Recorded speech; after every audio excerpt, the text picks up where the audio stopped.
It's the month of June, so you know what that means. Time for Juneteenth. Welcome to commUNITY.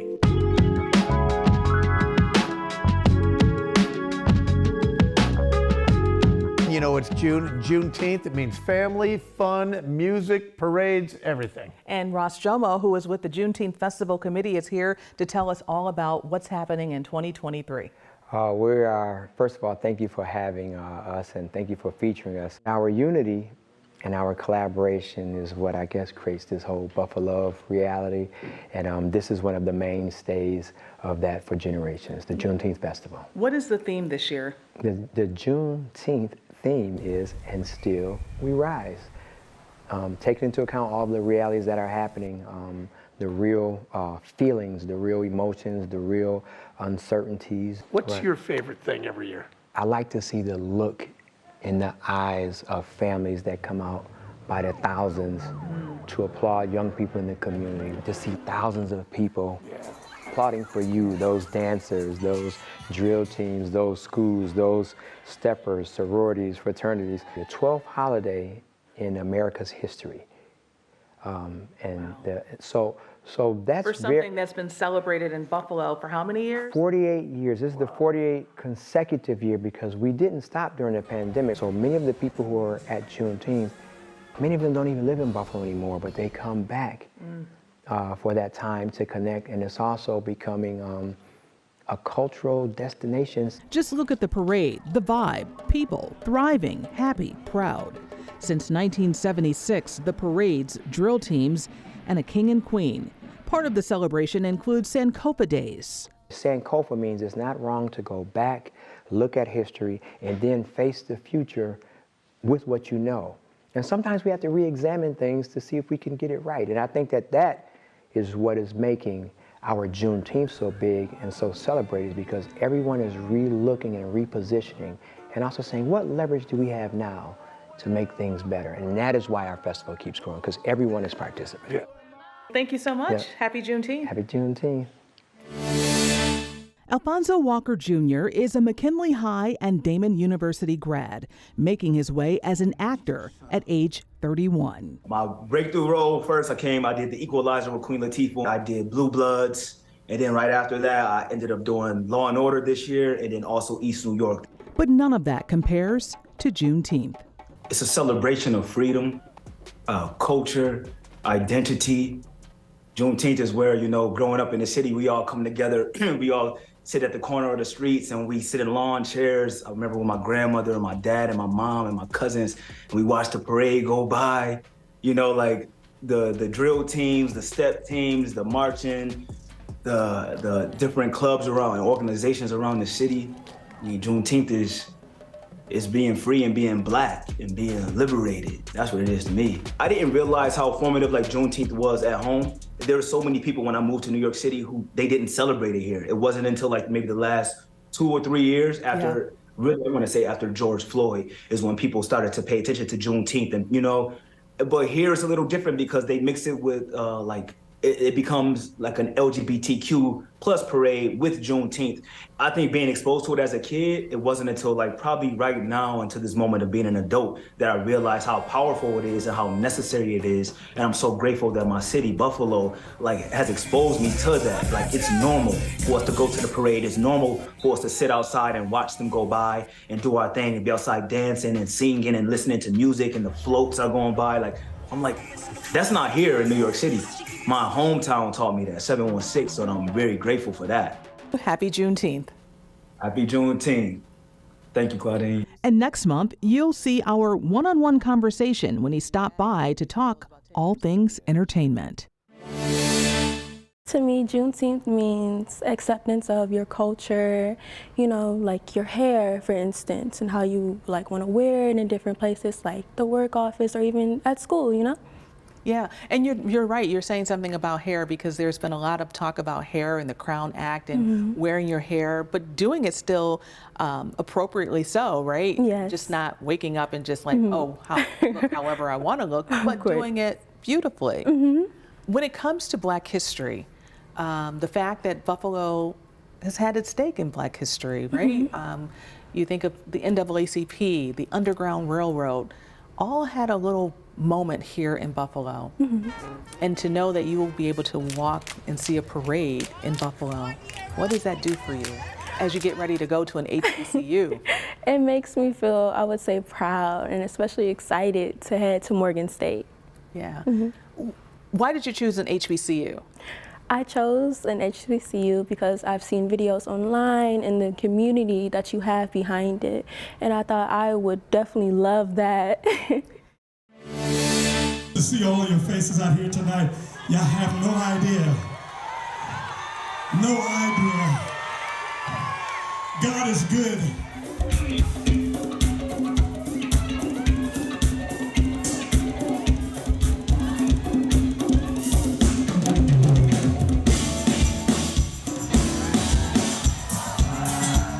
You make me this year. Should rock.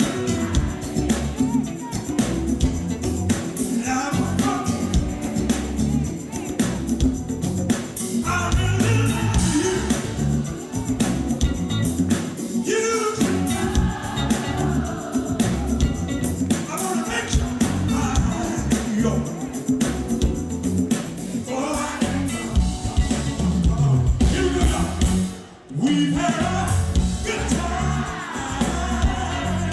this year.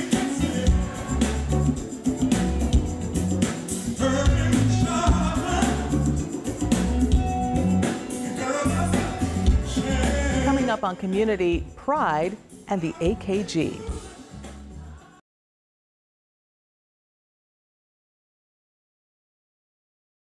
Buffalo can boast about art. Buffalo AKG will be the home to modern and contemporary art. Michael Wooten shows us the $230 million project with a new beautiful 3-story translucent building. A big part of the focus here for the renovation at the Buffalo AKG Art Museum has been about inclusivity, about making this place more welcoming to all different types of people here in Western New York. And I talked about that with the Director of Community Engagement here, Dr. Callie Johnson. As the leader of community engagement at this art museum, I'll just start with how excited are you to welcome the community, because this has been a long time coming. We are absolutely ecstatic to welcome the community, to see groundbreaking exhibitions, our brand new suite of programs. We have an excellent collection that really all seek to challenge and inspire. So we're excited to welcome a broad audience here to the Buffalo AKG Art Museum. For people who have lived in Western New York their whole lives and maybe didn't visit the, I'll call it the old museum a lot before, how are you working to convince those folks, hey, this is something you got to come and check out? Yeah, so we did a study with the University at Buffalo Research Institute. So it's projecting that more than 200,000 people are going to visit this museum. So we want to make sure that our local community is coming out to see this museum. As I said, there's something here for everyone. Has the research shown you that, for instance, minority communities were not taking advantage of the museum as much as others? Yes. So as a part of this new campus, we created the Community Engagement Department so that we could engage a broader audience of people locally, nationally, and internationally from around the world. So we're definitely looking to shift the visitation and be more welcoming to everyone and make sure that there are pathways for people of all generations, people of all identities and backgrounds. We want to welcome the entire community. Talk to me about how you developed a plan to be as inclusive as possible, to make this a place for all of Western New York and not just a select few. Sure, so we really looked at the data. So we looked at the zip code visitation and we looked at who has visited in the past, and we've really been intentional about getting out into the community and developing genuine relationships with communities who have not visited the museum in the past, as well as those who have an affinity for the work that we do here. So it's really about building relationships and going out and welcoming people and talking to them about the museum, talking to them about this new expansion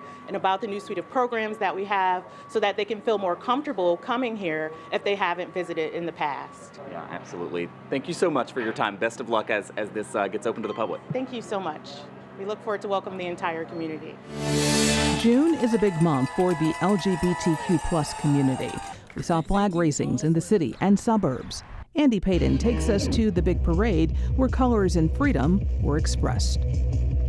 To me, it's happiness. Gay means happiness. It's not about violence, it's not about hate, it's about love. In Buffalo, a sea of unity, with thousands of Western New Yorkers lining the streets and waving flags, turning the city into a sanctuary of acceptance. For some people, it's a very scary thing because they might not have the family support, so they rely heavily on community or friends to show them what they may not be getting elsewhere. The city kicking off Pride Month with its Pride Parade, an annual event for a community of its residents who once felt the need to hide in the shadows, this time dancing in the public eye. This is where we can come out and show support to anybody and show just be you, and we accept you. Some in attendance as allies, others to continue fighting a battle they say their community has fought since the Stonewall riots in 1969. A notion we heard firsthand. Those on the ground here tell us the sheer size and magnitude of these events show just how far society has progressed towards acceptance. We no longer are oppressed people. We're no longer known to be people with mental illnesses. And these pride parades, it's in celebration of that. It's like keeping a tradition alive. The city of good neighbors, sending a message of acceptance to all.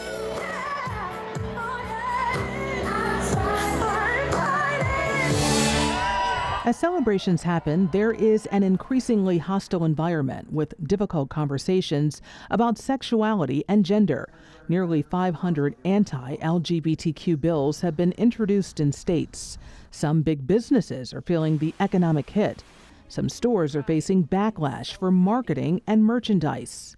Meanwhile, the federal government announced a big boost to health care for the LGBTQ+ community. It includes millions of dollars to specifically give more mental health access to young people. A new study from the Trevor Project shows as many as 70% of LGBTQ teens in California report experiencing discrimination based on their sexual orientation or gender identity. 54% of trans or non-binary teens have seriously considered suicide. It's distressing when you hear that so many of our youth are on the verge of saying there's no other recourse but to commit suicide. Many teens say some of the biggest problems with discrimination are in their own home. We enjoy the parade every year, and I think it's a really great thing that Buffalo has to offer.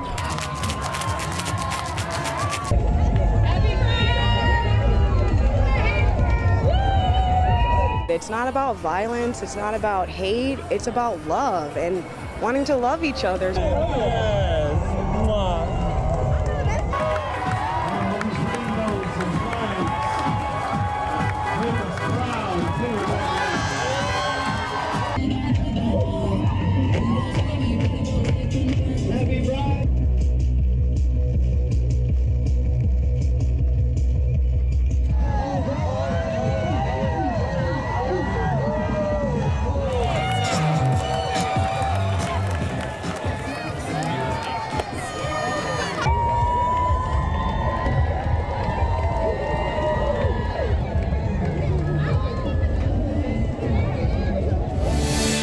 Temple and Cultural Center has opened here in West Seneca. This is the first of its kind in the area. The Buffalo Hindu Prashad members have been working to get a place of worship for 5 years. Up until now, they've been practicing their religious prayers and celebrating their festivities in a basement. In the future, they hope to create a museum and expand their cultural center. Our community is growing so much because whenever people try to come here, they look for the temple because like once in a month, once in a week, we have to go to the temple. We need to teach our children what is the religious. So when they saw there is a temple, Bengali temple, so we should move over there.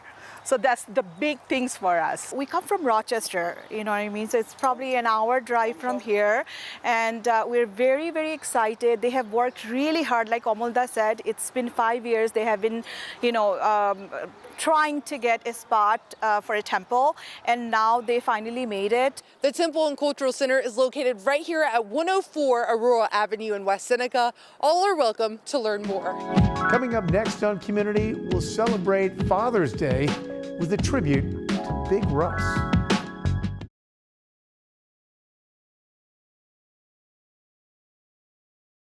The month of June is also about dads. Well, thank you very much. And I had the pleasure of speaking with Luke Russert about his dad and his grandpa. It was an incredibly difficult book to write, but it was one that has been incredibly rewarding considering the response. Luke Russert, the son of arguably one of Buffalo's biggest backers ever, says writing the book, Look for Me There, Grieving My Father, Finding Myself, forced him to recount and reflect on some of his most painful moments. Before I even wrote out the journals, I actually wrote down the details of that day, which I had never done before. And part of the reason why I did that is I felt that it would be cathartic, and it was. But also some amazing memories of his father as he chronicled his trip around the world, a trip of self-discovery. But what he found in the days after the book's release was also a celebration of family. And it came full circle just a few weeks ago when you returned to your dad's hometown, your dad's old neighborhood. Talk to me about what that was like, having put out that book that, you know, everyone in South Buffalo bought and has got sitting right next to the Bible in their living room. Tell me what that was like to have that element of discovery as well. What a day. So that was May 7th, which was my dad's birthday. And we went there on May 7th, a few days after the book came out. And it was just a celebration of the book, a celebration of my dad, but also a celebration of Buffalo, you know. It also turned into a celebration of his grandfather, Big Russ, who his dad wrote about years ago in his book, Big Russ and Me. What was so neat about being at the Blackthorn, that was a place that I used to go to with my grandfather back in the day. He was a proud member of the Blackthorn, and when it was all said and done, and we had greeted folks for many, many hours, we went up into the Blackthorn room, and it was there that Pat, the guy who runs the place, he brought out my grandfather's little silver shot glass, and I got to do a shot in honor of Big Russ out of his shot glass, and that was the coolest, probably the coolest part of this entire process of getting the book out there, is getting to share that moment so intimately with Buffalo, but also Big Russ and my dad. I felt those ghosts there for sure. Buddy, if we're ever separated, just look for me there. Every single time you go back to Buffalo, it is just so good for the soul. You never lived here, but do you feel like a Buffalonian? Do you feel like a proud native son? I can tell you the way I live and die with the sports team, certainly. And that link goes beyond sports. It goes straight to his core values. A lot of the themes that are in the book about family and the importance of kindness and work and showing up, those are all born out of Buffalo. Yeah, what would Dad say about the book? That's a good question.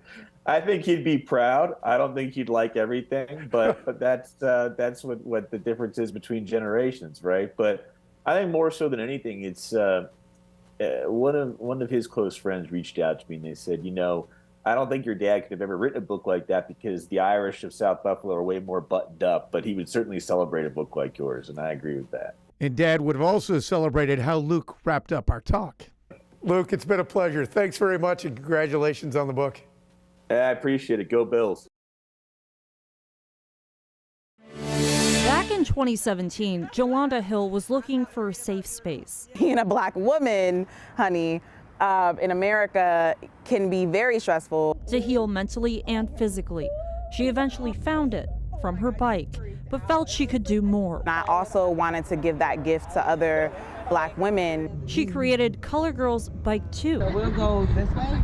And has been helping hundreds of women like Shayna Broughton ever since. I feel the heaviness of our neighborhoods, and I'm able to just kind of get away for a while by riding my bike. This is a really nice space for us to just connect and fill each other back up and heal and go back where we're going.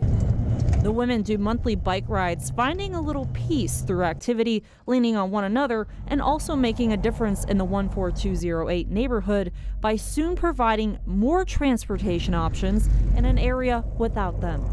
This summer, Colored Girls Bike 2 is opening up Holistic Cycles, a for-profit bike shop co-op in the area. It will help to fund a free mobility bank around it. That space is going to be a space where we can store more bikes, where we can store other mobility options to give our community the gift of mobility. Wheelchairs, scooters, just all forms of mobility. When the bike shop is open, Color Girls Bike 2 will then begin funding for a capital campaign to bring better bike lanes to Jefferson Avenue, a wellness center, and a travel hub. We were thinking about this idea prior to the racist terrorist attack that happened on May 14th. But after it happened, it really encouraged us more to really push this. Jolanda estimates it could cost about $1 million. 6 years ago, Jolanda was able to find a safe space for herself and other women of color. Now she just wants to help an entire neighborhood feel some peace it deserves. Despite what's going on in the world, as corny as this may sound, it's good to know that I have an option, which is to like get on my bike and to kind of move anywhere that I please. A lot of times these days when cops and kids come together, it winds up in the courts. Well, this time it wound up on the court. Officers recently played a friendly game with the Math Science Tech Prep Squad to have some fun and try to build lasting relationships. This game was just one part of the Health and Wellness Day at the school. As we see the hard work that they put in, and it's not easy, you know, especially after the pandemic, we saw the things that they had to go through just to get back to normalcy. So we celebrate them, and we're just honored that they allow us to protect and serve them. School Resource Officer Mo Badger not only played in the game, but also played Santa for a bit, handing out gifts to some of the top achieving students in the crowd. The entire event was a celebration of the students' hard work throughout the year, but also a way of continuing to break down stereotypes and barriers that often exist between officers and young people. Officers put on a series of workshops as well to discuss everything from police relations to making smart decisions outside of school.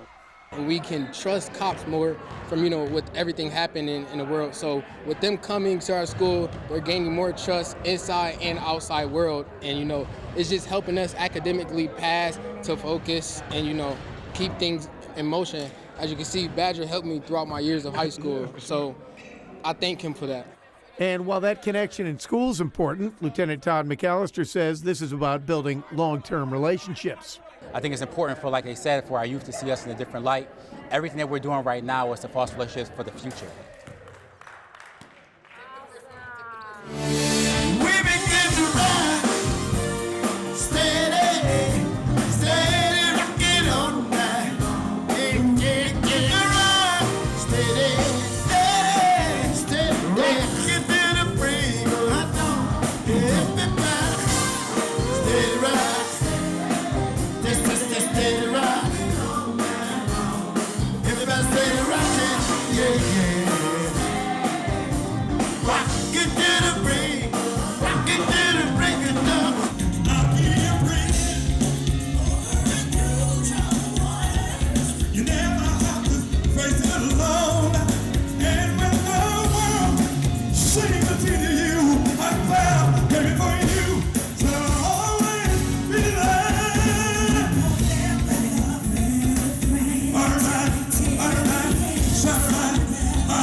Great music this month from the festival in the University District, Johnny Gill, The Whispers. You can't go wrong in Buffalo in June. Oh, no, all summer long. It's fantastic. And thank you for joining us for this month's edition of commUNITY. We'll see you next month.